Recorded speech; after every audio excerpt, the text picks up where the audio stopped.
నేను 200 కేజెస్తోని leg press చేస్తా.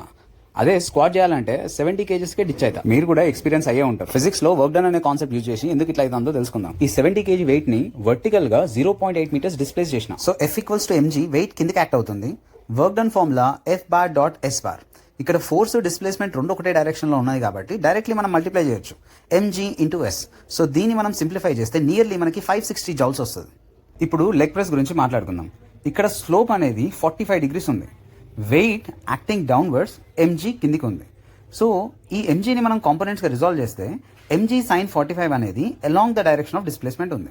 ఇక్కడ డిస్ప్లేస్మెంట్ నియర్లీ 0.4 మీటర్స్ అని అనుకుంటే work done equals to force into displacement.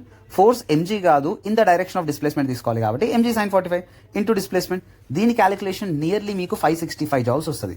అంటే మీరు 70 కేజెస్తో స్క్వాట్ చేసినా 200 కేజెస్తో లెగ్ ప్రెస్ చేసినా ఈక్వల్ అనమాట, ఆల్మోస్ట్ 3 టైమ్స్.